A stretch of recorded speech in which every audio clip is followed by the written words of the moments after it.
وَرَفَعْنَا لَكَ ذِكْرَكَ، اے میرے پیارے محبوب ہم نے آپ کا ذکر آپ کی خاطر بلند کر دیا۔ قربان جاؤں تاجدار کائنات کی ذات پاک پر، آقا علیہ السلام ابھی دنیا میں بھی نہیں آئے، آپ کا ذکر آپ کی آمد سے پہلے شروع ہو گیا۔ ذکرت ذکرت معیہ، اللہ نے آپ کے ذکر کو اس طرح سے بلند کیا ہے کہ جہاں جہاں اللہ کا ذکر ہوگا وہاں ساتھ اللہ کے محبوب محمد مصطفیٰ کا ذکر بھی ہوگا۔ اے محبوب آپ کا ذکر اس طرح سے میں نے بلند کیا ہے کہ جعلتک ذکرم من ذکری فمن ذاکرک ذاکرنی، اے محبوب آپ کا ذکر اس طرح بلند کیا ہے کہ جو آپ کا ذکر کر لے گا وہی خدا کا ذکر ہو جائے۔ عشاقان مصطفیٰ، اگر غلامان مصطفیٰ، اگر تاجدار کائنات کے زلفوں کے اسیر اگر ساری رات محمد محمد کرتے رہیں تو وہ اسی طرح ہے کہ گویا وہ اللہ اللہ کرتے رہے، اس لیے کہ جو ذکر مصطفیٰ ہے وہی فرمایا محبوب جو آپ کا ذکر ہے وہی خدا کا ذکر بن گیا ہے۔ آسمانوں کی بلندیوں پر بھی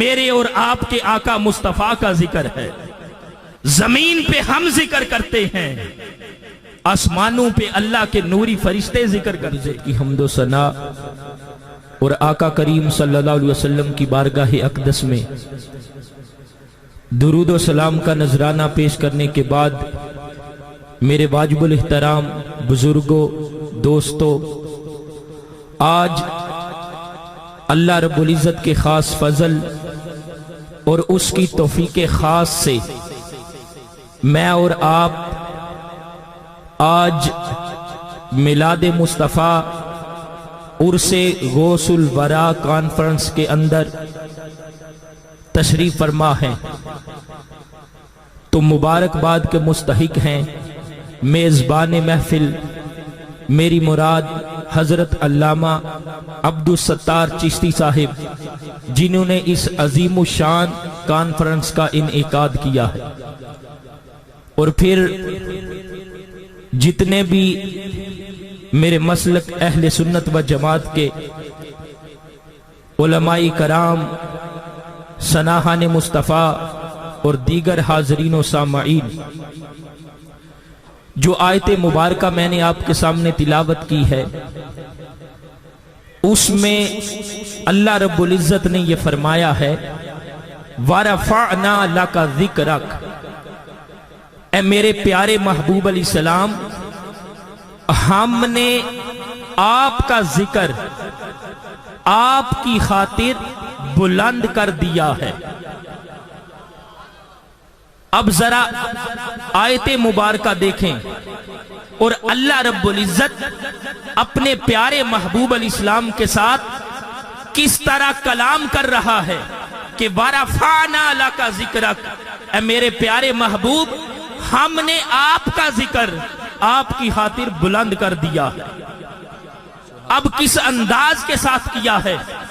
دوستان محترم، اگر ہم دیکھیں تو جو بھی انسان اگر تاریخ انسانی کو، مخلوقات کی تاریخ میں انسانی مخلوق کی تاریخ کو اگر دیکھا جائے تو جو بھی انسان اس دنیا میں آیا ہے اس کے دنیا میں آنے کے بعد اس کا ذکر ہوا ہے، مگر قربان جاؤں تاجدار کائنات کی ذات پاک پر، آقا علیہ السلام ابھی دنیا میں بھی نہیں آئے، آپ کا ذکر آپ کی آمد سے پہلے شروع ہو گیا تھا۔ سبحان اللہ، ماشاءاللہ۔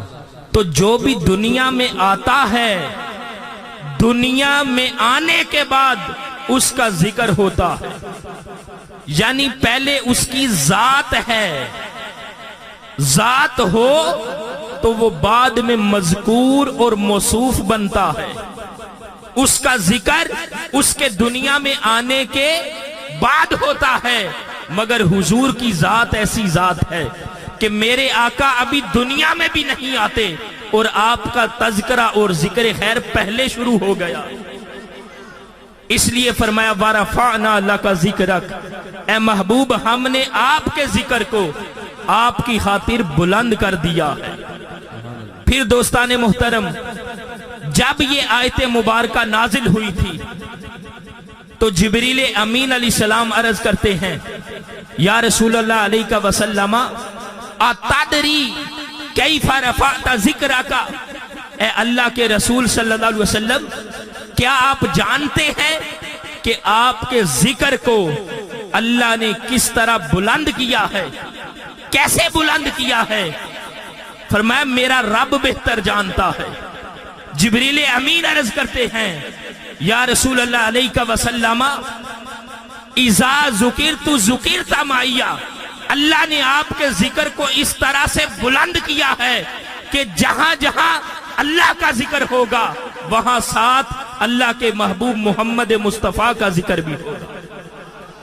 تو آقا علیہ السلام کے ذکر کی بلندی، تاجدار کائنات کے ذکر کی رفعت، مقام ذکر مصطفیٰ یہ ہے کہ جہاں جہاں خدا کا ذکر ہے وہاں وہاں ساتھ اللہ کے محبوب محمد مصطفیٰ صلی اللہ علیہ وسلم کا بھی ذکر ہے۔ پھر دوستان محترم، یہ تو ذکر کی بلندی کا ایک درجہ ہے۔ ایک اور حدیث مبارکہ کے اندر فرمایا اے محبوب آپ کا ذکر اس طرح سے میں نے بلند کیا ہے کہ جعلتک ذکرم من ذکری فمن ذکرک ذکرنی، اے محبوب آپ کا ذکر اس طرح بلند کیا ہے کہ جو آپ کا ذکر کر لے گا وہی خدا کا ذکر ہو جائے گا، کہ جو آپ کا ذکر کر لے گا، اے میرے محبوب جو آپ کا ذکر کر لے گا وہی خدا کا ذکر بن جائے گا۔ اب یہ دونوں احادیث مبارکہ ہیں۔ پہلے حدیث مبارکہ میں یہ فرمایا کہ اے محبوب آپ کا ذکر جہاں خدا کا ذکر ہوگا وہاں پر ہوگا، یہ ذکر مصطفیٰ کی بلندی کا پہلا درجہ ہے۔ اور دوسرے درجے کے اندر فرمایا محبوب جو آپ کا ذکر کر لے گا وہی خدا کا ذکر بن جائے گا۔ اس کا مطلب یہ ہے کہ اگر عشاقان مصطفیٰ، اگر غلامان مصطفیٰ، اگر تاجدار کائنات کے زلفوں کے اسیر اگر ساری رات محمد محمد کرتے رہیں تو وہ اسی طرح ہے کہ گویا وہ اللہ اللہ کرتے رہے، اس لیے کہ جو ذکر مصطفیٰ ہے وہی فرمایا محبوب جو آپ کا ذکر ہے وہی خدا کا ذکر بن گیا ہے۔ سبحان اللہ، ماشاءاللہ، کہ جو حضور کا ذکر ہے گویا ہم نام تو تاجدار کائنات کا لیتے ہیں، ہم ذکر تو صدر بزم کائنات کا کرتے ہیں، مگر حقیقت کے اندر وہی ذکر خدا بن گیا ہے۔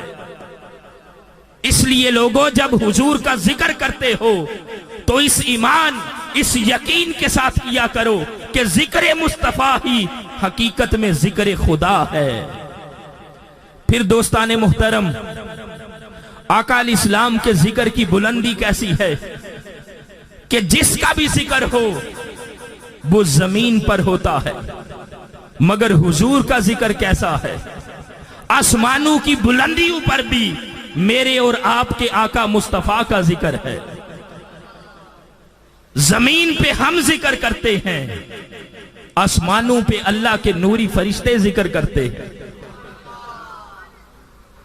تو حضور کے ذکر کو اتنی بلندی عطا کی ہے۔ پھر ذرا آیت مبارکہ کو دیکھیں اور پھر حضور کے ذکر کی بلندی کو دیکھیں۔ فرمایا وَرَفَعْنَا لَكَ ذِكْرَكَ، اے محبوب ہم نے ذکر آپ کے لیے بلند کیا ہے۔ اب ذرا تصور کریں کون فرما رہا ہے کہ آپ کا ذکر ہم نے بلند کیا ہے؟ اللہ تعالیٰ فرما رہا ہے۔ مگر دوستان محترم، وَرَفَعْنَا ہم نے بلند کیا ہے۔ مولا تیری ذات تو واحد ہے، تو یکتا ہے۔ تو نے اگر مصطفیٰ کا ذکر بلند کرنا ہے تو یوں کہتا وَرَفَعْتُ، میں نے ذکر بلند کیا ہے، مگر ایسے نہیں فرمایا۔ فرمایا وَرَفَعْنَا لَكَ ذِكْرَكَ، اے محبوب ہم نے آپ کا ذکر بلند کیا ہے۔ ارے لوگوں، جب ذکر مصطفیٰ کی باری آتی ہے تو اللہ رب العزت اپنی قدرت اور طاقت کی ساری قوت محبوب کے ذکر کی بلندی پر لگاتا ہے اور یوں کہتا ہے وَرَفَعْنَا لَكَ ذِكْرَكَ، محبوب ہم نے آپ کا ذکر بلند کیا ہے۔ نعرہ رسالت، نعرہ تحقیق، نعرہ حیدری، علماء اہل سنت۔ وَرَفَعْنَا لَكَ ذِكْرَكَ، ہم نے آپ کا ذکر آپ کے لیے بلند کیا ہے۔ مولا تیری ذات تو یکتا ہے، وحدہ لا شریک ہے، تو اس طرح کہتا کہ میں نے بلند کیا ہے، مگر نہیں دوستو، جب ذکر مصطفیٰ کی باری آتی ہے، چونکہ متکلم کا سیگا واحد متکلم کا سیگا، اگر میں کہتا تو اس میں اتنی قوت نہیں۔ مصطفیٰ کے ذکر کی بلندی آئی تو اپنی ذات کے ساتھ تاجدار کائنات کے غلاموں کو بھی شامل کرتا ہے اور یوں کہتا ہے کہ میرے محبوب کا جو ذکر ہے وہ ہم نے بلند کیا ہے۔ یعنی حضور کے ذکر کی بلندی کے اندر، اس لفظ وَرَفَعْنَا کے اندر حضور کے ذکر کرنے والوں کو بھی اللہ رب العزت نے شامل کیا، اور پھر جہاں اللہ کا ذکر ہے وہاں تاجدار کائنات کا ذکر بھی ہے۔ مگر دوستان محترم، صرف ایک مثال جو کلمہ طیبہ میں نے آپ کے سامنے پڑھا ہے، جس میں فرمایا لا الہ الا اللہ محمد الرسول اللہ، جو کلمہ طیبہ ایمان کے ساتھ پڑھ لیتا ہے، دل کے یقین کے ساتھ پڑھ لیتا ہے، تصدیق قلب کے ساتھ پڑھ لیتا ہے، فرمایا وہ جنت میں جائے گا۔ جس نے یقین کے ساتھ کلمہ طیبہ پڑھ لیا، فرمایا وہ جنت کے اندر جائے گا۔ اب وہ کلمہ طیبہ جس کو پڑھ کر ہم مسلمان بنے ہیں، جس کو پڑھ کر ہم اسلام کے دائرے کے اندر داخل ہوئے ہیں، دوستان محترم، وہ کلمہ طیبہ لا الہ الا اللہ محمد الرسول اللہ۔ اب اس کلمہ طیبہ کے اندر دو جملے ہیں۔ اب ذرا بتانا یہ چاہتا ہوں کہ حضور کے ذکر کو اللہ پاک نے کیسے بلند کیا ہے اور اپنے ذکر کے ساتھ اپنے محبوب کے ذکر کو کس طرح سے جوڑا ہے، کیسے جوڑا ہے۔ تو لا الہ الا اللہ، اس کے اندر بھی 12 حروف ہیں، اور جو محمد الرسول اللہ ہے اس کے اندر بھی 12 حروف ہیں، کہ جہاں میرا ذکر ہوگا وہاں محبوب تیرا ذکر ہوگا۔ ارے اس حدیث مبارکہ سے یہ بھی پتا چلتا ہے کہ جہاں خدا کا ذکر ہوگا وہاں مصطفیٰ کا ذکر ہوگا، مگر ایک اور بات کا پتا چلتا ہے کہ جس طرح خدا کا ذکر ہوگا اسی طرح اللہ کے محبوب محمد مصطفیٰ کا ذکر ہوگا۔ جہاں ذکر ہوگا وہاں ساتھ محبوب کا ذکر، اور جیسے خدا کا ذکر ہوگا ویسے اللہ کے محبوب مصطفیٰ کا بھی ذکر ہوگا۔ اور پھر دوستان محترم، اچھا عربی کے اندر چونکہ علماء بھی موجود ہیں، عربی کے اندر یہ اصول ہے کہ جہاں پر 2 جملے آتے ہیں، جہاں پر 2 جملے آتے ہیں، اب کلمہ طیبہ لا الہ الا اللہ محمد الرسول اللہ صلی اللہ علیہ وسلم، اس میں 2 جملے ہیں۔ پہلا جملہ توحید پر دلالت کرتا ہے اور دوسرا جملہ رسالت پر دلالت کرتا ہے۔ مگر دوستان محترم، عربی کا اصول یہ ہے کہ جہاں پر 2 جملے آتے ہیں ان 2 جملوں کو جدا کرنے کے لیے ان کے درمیان میں واو عاطفہ آتی ہے، واو آتی ہے۔ مگر کلمہ طیبہ کو دیکھیں، جملے تو 2 ہیں مگر ان کے درمیان میں واو نہیں رکھی۔ کیوں نہیں رکھی؟ کیوں نہیں رکھی کلمہ طیبہ کے اندر واو کو؟ اگر ہم کلمہ طیبہ کو غور سے دیکھیں تو لا الہ الا اللہ، آگے محمد الرسول اللہ۔ اب لا الہ الا اللہ یہ جملہ جہاں پر ختم ہو رہا ہے وہاں اینڈ پہ اللہ کا نام آتا ہے، اور اگلا جملہ جہاں سے شروع ہو رہا ہے وہاں پر تاجدار کائنات محمد مصطفیٰ کا نام آتا ہے۔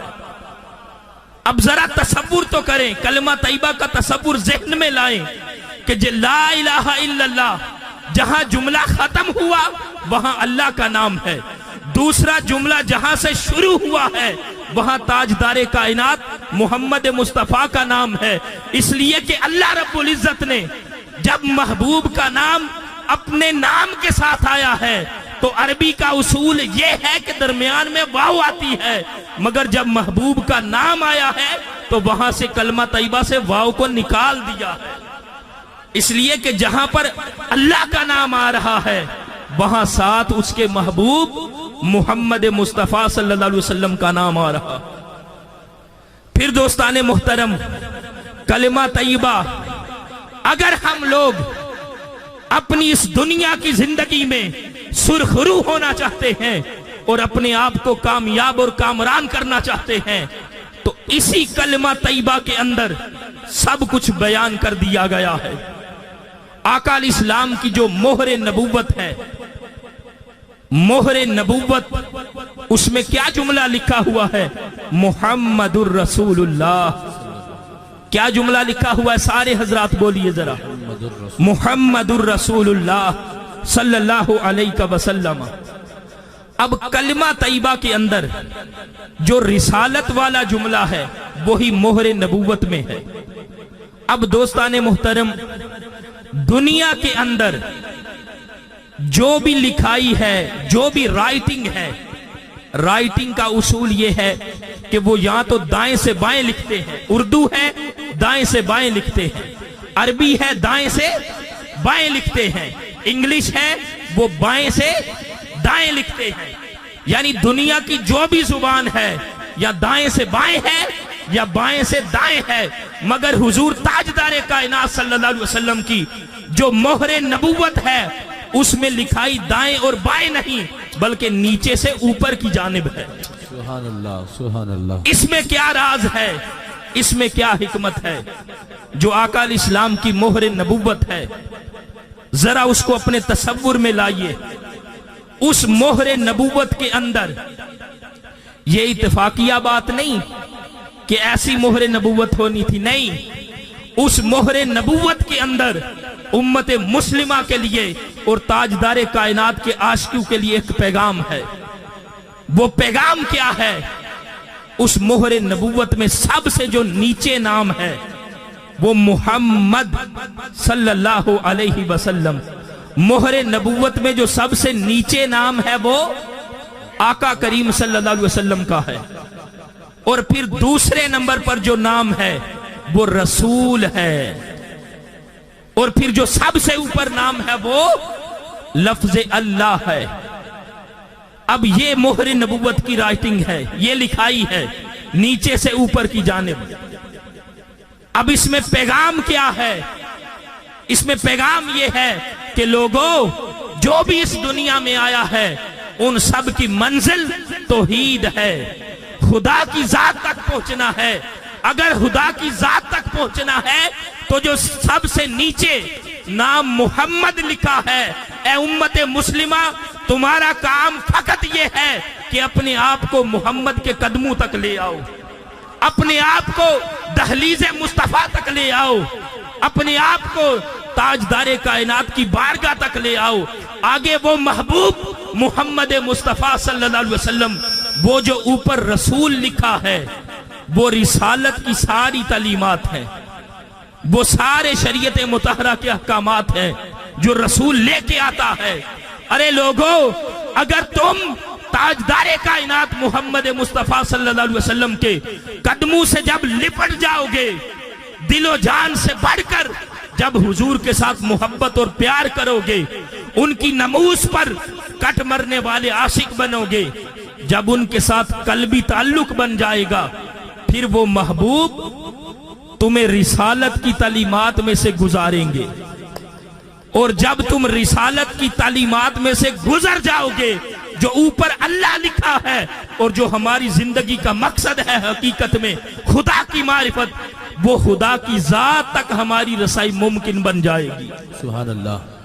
تو سب سے پہلے امت مسلمہ کا فقط ایک کام ہے کہ وہ اپنا رشتہ، تعلق، ناتا بارگاہ مصطفیٰ کے ساتھ مضبوط کریں، اور یہ مضبوط سے مضبوط تر کرتے چلے جائیں۔ جتنا تعلق مضبوط ہوتا جائے گا اتنا انسان اسلام کی تعلیمات کو اپنے قلب میں، دل میں ڈالتا چلا جائے گا، اور پھر حقیقت کے اندر اسے خدا کی معرفت بھی نصیب ہو جائے گی۔ سبحان اللہ۔ تو دوستان محترم، ہم جتنا ہو سکتا ہے حضور تاجدار کائنات صلی اللہ علیہ وسلم کے ساتھ اپنا تعلق اور اپنا رشتہ اور اپنا ناتا مضبوط کریں، اور جو جتنا بارگاہ مصطفیٰ کے قریب ہوگا وہ اتنا ہی خدا کے قریب ہوگا۔ جو جتنا آقا کریم صلی اللہ علیہ وسلم کی معرفت اور قربت حاصل کرتا چلا جائے گا وہ اتنا ہی خدا کی ذات کے ساتھ تعلق قائم کرتا چلا جائے گا۔ تو دوستان محترم، جو آقا کریم صلی اللہ علیہ وسلم کا ذکر ہے، رفعت ذکر مصطفیٰ ہے، تو جس جس جگہ پر اللہ رب العزت نے اپنا ذکر کیا ہے وہاں ساتھ اپنے محبوب کا ذکر کیا ہے، اور جس طرح سے کیا ہے اپنا ذکر اسی طرح سے کیا ہے اپنے محبوب مصطفیٰ کا ذکر۔ اور پھر دوستان محترم، قرآن پاک کے اندر جب ہم دیکھتے ہیں، ہم یہ کہتے ہیں کہ جو سارا قرآن ہے وہ ہمارے مصطفیٰ نبی کریم علیہ السلام کی شان ہے۔ یہ ہمارا ایمان ہے کہ حضور کا جو قرآن پاک ہے وہ سارا ذکر مصطفیٰ ہے۔ تو دوستان محترم، اس ذکر مصطفیٰ کی صرف ایک جھلک قرآن پاک کی روح سے آپ کے سامنے رکھنے لگا۔ پہلے انبیاء کرام علیہ السلام جو بھی اس دنیا میں تشریف لائے ہیں، 1,00,000 کم و بیش جتنے بھی پیغمبر اس دنیا میں آئے ہیں، اگر اس نبی پر ان کی امت نے کوئی اعتراض کیا ہے، برا بلا کہا ہے، دشنام درازی کی ہے، جس نبی کو بھی برا بلا کہا گیا ہے، ہر نبی نے اپنی طرف سے خود جواب دیا ہے، ہر نبی نے خود جواب دیا ہے۔ مگر قربان جاؤں تاجدار کائنات کی ذات پاک پر، جب حضور علیہ السلام پر کفار مکہ نے اعتراضات کیے، کوئی ایک بھی جواب حضور نے خود نہیں دیا، بلکہ تاجدار کائنات کی ذات پاک شان مصطفیٰ کا دفاع کرنے کے لیے اللہ رب العزت نے خود جواب دیا۔ مثال کے طور پر حضرت نوح علیہ السلام، حضرت نوح علیہ السلام کی قوم نے اعتراض کیا، اِنَّا لَنَرَاكَ فِي ضَلَالٍ مُبِينٍ، ہم آپ کو کھلم کھلی گمراہی میں دیکھتے ہیں۔ حضرت نوح علیہ السلام کی جو قوم تھی انہوں نے اپنے نبی سے یہ کہا کہ ہم آپ کو کھلی گمراہی میں دیکھتے ہیں، اور حضرت نوح علیہ السلام نے آگے سے یہ جواب دیا، یا قومی لیس بی دلالۃ ولکنی رسول من رب العالمین، اے میری قوم میں گمراہ نہیں ہوں، کیوں؟ میں اللہ کے رسولوں میں سے ایک رسول ہوں۔ اور پھر اسی طرح حضرت ہود علیہ السلام اللہ کے نبی، ان کی قوم نے ان کو برا بلا کہا اور کہنے لگی اِنَّا لَنَرَاكَ فِي صَفَاحَةٍ وَإِنِّي لَنَظُنُّكَ مِنَ الْكَاذِبِينَ، کہ ہم آپ کو حماقت میں مبتلا دیکھتے ہیں، حماقت میں مبتلا دیکھتے ہیں۔ اور حضرت جو نوح علیہ السلام ہیں، آپ آگے سے جواب کیا دیتے ہیں کہ میری قوم میں حماقت یافتہ نہیں ہوں، بلکہ میں اللہ کے رسولوں میں سے ایک رسول ہوں۔ حضرت موسیٰ علیہ السلام، فرعون نے آپ سے یہ کہا انی لأظنک یا موسیٰ مسحورا، اے موسیٰ علیہ السلام میرا گمان ہے کہ آپ سحر زدہ ہیں، یعنی آپ پر کسی نے جادو کر دیا۔ اور حضرت موسیٰ علیہ السلام نے کیا جواب دیا؟ فرمایا انی لأظنک یا فرعون مسبورا، اے فرعون میں خیال کرتا ہوں کہ تو ہلاکت زدہ ہے۔ اور پھر اسی طرح جب اہل مدین نے تکبر اور رعونت کی وجہ سے اللہ کے نبی حضرت شعیب علیہ السلام کو برا بلا کہا اور کہنے لگے اِنَّا لَنَرَاكَ فِينَا ضَعِيفًا وَلَوْلَا رَحْتُكَ لَرَجَمْنَاكَ وَمَا أَنْتَ عَلَيْنَا بِعَزِيزٍ۔ حضرت شعیب علیہ السلام کی قوم نے یہ کہا کہ ہم آپ کو معاشرے کا کمزور ترین شخص تصور کرتے ہیں، اور اگر ہمیں آپ کے کنبے کا خیال نہ ہوتا تو ہم آپ کو پتھر مار کے سنسار کر دیتے۔ یہ آپ کی قوم نے کہا تھا، اور اس کے جواب میں حضرت شعیب علیہ السلام نے خود اپنا دفاع کیا تھا۔ تو دوستان محترم، جس نبی کی قوم نے، امت نے اپنے نبی پر اعتراض کیا ہے تو اپنا دفاع کرنے کے لیے ہر نبی نے خود جواب دیا ہے۔ مگر جب باری آئی ہے تاجدار کائنات کی، جب باری آئی ہے صدر بزم کائنات کی، جب باری آئی ہے وجہ تخلیق کائنات کی، جب باری آئی ہے بددعا کے حسین مکھڑے والے نبی کی، جب باری آئی ہے وجہ اللہ کے حسین چہرے والے نبی کی، جب باری آئی ہے ید اللہ کے گورے گورے ہاتھوں والے نبی کی، جب باری آئی ہے آمینہ کے لال کی، ارے جب باری آئی ہے عبداللہ کے در یتیم کی، تو دوستان محترم جب حضور کی باری آئی ہے تو کفاران مکہ، کفاران قریش نے آقا کریم صلی اللہ علیہ وسلم کی ذات پاک پر اعتراض کیا، اور اعتراض کس طرح کیا؟ یا ایھا الذی نزل علیہ الذکر انک لمجنون، اے وہ شخص جس پر قرآن نازل ہوا ہے بے شک تم مجنون ہو، نعوذ باللہ۔ یہ کفاران مکہ نے کہا ہے، اور اس کے جواب کے اندر اللہ رب العزت نے مصطفیٰ کی شان کا کس طرح دفاع کیا ہے۔ فرمایا وما انت بنعمت ربک بمجنون، اے میرے محبوب آپ اپنے رب کے فضل سے مجنون نہیں ہیں۔ اسی طرح قرآن پاک کے اندر کئی مقامات ہیں جہاں پر کفاران مکہ نے تاجدار کائنات پر اعتراض کیا تو اللہ رب العزت نے خود جواب دیا ہے۔ کس طرح سے؟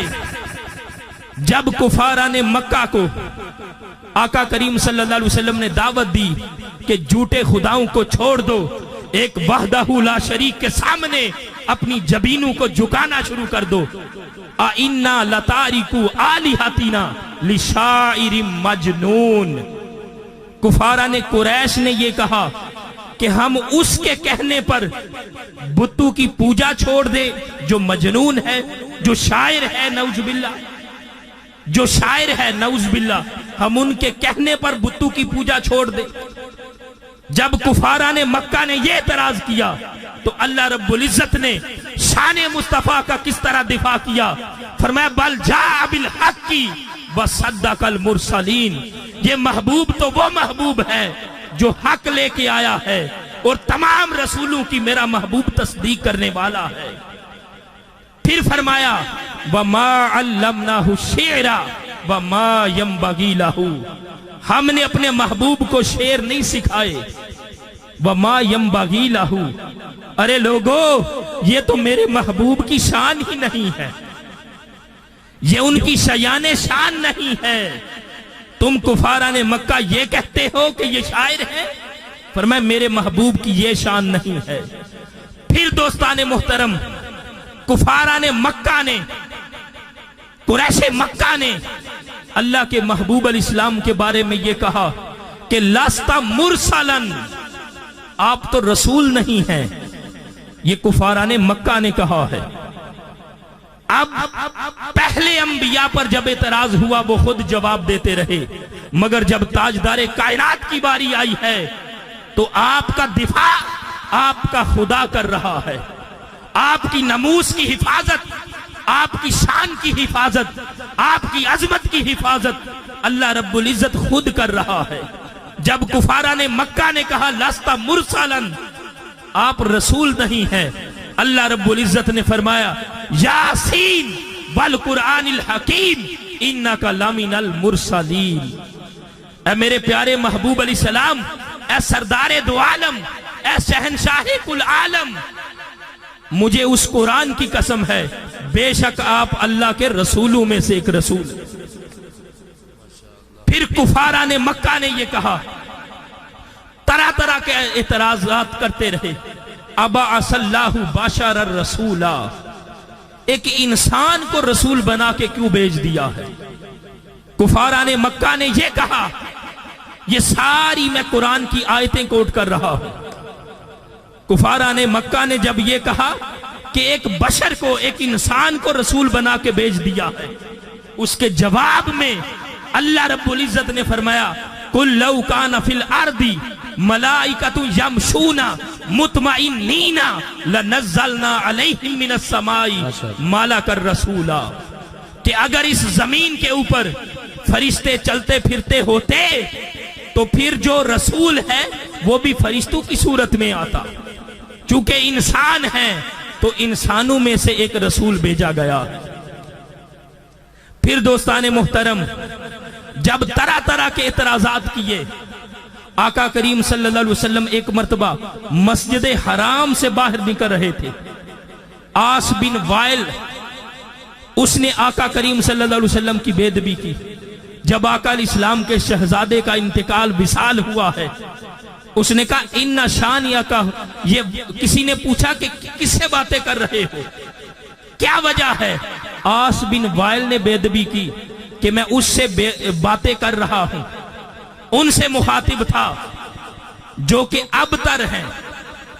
اللہ رب العزت نے اپنے محبوب کی شان کا دفاع کرتے ہوئے فرمایا، محبوب یہ تجھے ابتر کہتے ہیں، اِنَّا آتَيْنَاكَ الْكَوْثَرَ فَصَلِّ لِرَبِّكَ وَانْحَرْ اِنَّ شَانِئَكَ هُوَ الْأَبْتَرُ، اے میرے محبوب جو تیرا دشمن ہے وہ خود ابتر ہے، بہت کٹی ہوئی نسل والا ہے۔ اے میرے محبوب آپ تو نہیں ہیں۔ اب ذرا تصور تو کریں کہ اللہ رب العزت اپنے محبوب کی شان کی کس طرح حفاظت کرتا ہے۔ پھر جب آقا کریم صلی اللہ علیہ وسلم پر وحی کا سلسلہ، وحی کا نزول رکا تھا کچھ عرصے کے لیے، تو کفاران مکہ نے یہ بات اڑا دی کہ آپ کے رب نے آپ کو چھوڑ دیا ہے۔ ادھر اللہ رب العزت نے فرمایا، وَالضُّحَىٰ وَاللَّيْلِ إِذَا سَجَىٰ مَا وَدَّعَكَ رَبُّكَ وَمَا قَلَىٰ، اے چمکتے ہوئے چہرے والے، آپ کے چہرے کی قسم ہے، واللیل کی زلفوں کی قسم ہے، ما ودعک ربک، جو آپ کا رب ہے اس نے آپ کو نہیں چھوڑا، وما قلا، اور نہ ہی آپ کا رب آپ سے ناراض ہوا ہے۔ نعرہ تکبیر، نعرہ رسالت، نعرہ تحقیق، نعرہ حیدری، نعرہ غوثیہ۔ پھر دوستان محترم، جب آقا کریم صلی اللہ علیہ وسلم کو یہ حکم ہوا وَأَنذِرْ عَشِيرَتَكَ الْأَقْرَبِينَ، کہ جو اپنے اقربا ہیں ان کو ڈرائیے، آقا علیہ السلام ان کو دعوت دینے کے لیے جب کوہ صفا پر کھڑے ہو کر تبلیغ کرنے لگے ہیں، اسلام کا پیغام دینے لگے ہیں، تو جو ابو لہب تھا اس نے اس طرح آقا کریم صلی اللہ علیہ وسلم کی اس طرف اشارہ کیا تھا جب آقا کریم صلی اللہ علیہ وسلم تبلیغ کر رہے تھے، بے ادبی کرنے لگا آقا علیہ السلام کی، تو اللہ رب العزت نے پوری سورت نازل کی، فرمایا تبت یدا ابی لہب وتب، اے ابو لہب تو میرے محبوب کی طرف انگلی اٹھاتا ہے، جو انگلی اٹھائی ہے یہ تیرے دونوں ہاتھ ٹوٹ جائیں۔ تو دوستان محترم، اللہ رب العزت نے جب آقا کریم صلی اللہ علیہ وسلم کی شان کے بارے میں، آقا علیہ السلام کی عظمت کے بارے میں جب کفار نے اعتراضات کیے ہیں، تو اللہ رب العزت نے ان سارے اعتراضات کے جواب خود دیے ہیں اور اپنے محبوب کی شان کا دفاع کیا ہے۔ ہر طرح سے اللہ رب العزت نے اپنے محبوب کو عظمت عطا کی ہے، اپنے محبوب کے ذکر کو رفعت عطا کی ہے۔ تو دوستان محترم، چونکہ یہ آج کی محفل میلاد خیر الورا و عرس غوث الورا کے نام سے انعقاد پذیر ہے، تو اس حوالے سے صرف ایک آخری بات، اور اسی آخری بات کے اندر آپ کو پیغام بھی دینا چاہتا ہوں. حضرت پیر مہر علی شاہ صاحب گولڑوی رحمت اللہ علیہ، جن کے بارے میں آتا ہے کہ جن کا آخری عمر کے اندر آپ کا جو سایہ ہے وہ ختم ہو گیا تھا. اس طرح تاجدار کائنات صلی اللہ علیہ وسلم کی ذات پاک میں آپ فنا ہو چکے تھے کہ آپ کا جو سایہ تھا وہ آخری عمر میں ختم ہو گیا تھا. وہ پیر مہر علی شاہ صاحب رحمت اللہ علیہ، پاکستان بننے سے پہلے کی بات ہے کہ آپ ریلوے اسٹیشن پر بیٹھے ہوئے ہیں اور ایک انگریز جس کے ہاتھ میں ریوالور ہے وہ لے کر آپ کے سامنے آیا ہے، اور پیر مہر علی شاہ صاحب رحمت اللہ علیہ کے ہاتھ میں تسبیح تھی جس پر آپ ذکر کر رہے تھے. تسبیح تھی آپ کے ہاتھ میں، اور جو انگریز تھا اس کے ہاتھ میں ریوالور تھا. وہ پیر مہر علی شاہ صاحب رحمت اللہ علیہ سے پوچھتا ہے کیا درویش آپ کے ہاتھ میں کیا ہے؟ آپ نے فرمایا یہ میرا ہتھیار ہے، یہ میرا ہتھیار ہے جو بغداد والے پیر نے مجھے ایمان کی حفاظت کے لیے دیا. آپ نے پوچھا تیرے ہاتھ میں کیا ہے؟ انگریز نے کہا میرے ہاتھ میں ہتھیار ہے جو انگریز سرکار نے مجھے میری جان کی حفاظت کے لیے دیا ہے، جو میری جان کی حفاظت کے لیے دیا ہے. آپ نے فرمایا اچھا یہ جو تمہارا ہتھیار ہے اس کا کوئی کمال بھی ہے؟ کوئی کمال بھی تو ہوگا. جب آپ نے پوچھا تو اس انگریز نے سامنے پرندہ بیٹھا ہوا تھا، فائر کیا ہے، پرندہ ٹھنڈا ہو کر زمین پر گرا اور وہ کہنے لگا یہ میرے ہتھیار کا کمال ہے. پیر مہر علی شاہ صاحب گولڑوی رحمت اللہ علیہ آپ آگے بڑھے ہیں اور جو تسبیح ہے اس پرندے کو مس کی ہے اور اس طرح کیا وہ پرندہ اڑ گیا. آپ نے فرمایا یہ تیرے ہتھیار کا کمال ہے، یہ میرے ہتھیار کا کمال ہے. جو تیرا ہتھیار ہے وہ زندو کو مردہ کرتا ہے اور جو میرا ہتھیار ہے وہ مردو کو بھی زندہ کرتا ہے. تیرا ہتھیار جان کی حفاظت کرتا ہے اور مہر علی کا ہتھیار ایمان کی حفاظت کرتا ہے. تو دوستان محترم، ہمیں بھی اگر ہم حضور غوث العظم رضی اللہ تعالیٰ عنہ، شیخ عبد القادر جیلانی، محبوب سبحانی، آپ کے ساتھ سچی عقیدت اور محبت رکھتے ہیں تو ہمیں بھی آپ کے نقش قدم پر چلنا ہوگا. ہمیں بھی اس دنیا کی زندگی میں اللہ رب العزت اور اللہ کے پیارے محبوب الاسلام کے حکم کے مطابق زندگی کو گزارنا ہوگا. اللہ رب العزت کی بارگاہ میں دعا کرتا ہوں کہ اللہ تعالیٰ مجھے اور آپ کو اپنے پیارے محبوب الاسلام کا مزید ذکر کرنے کی توفیق عطا فرمائے. وما علینا الا البلاغ المبین.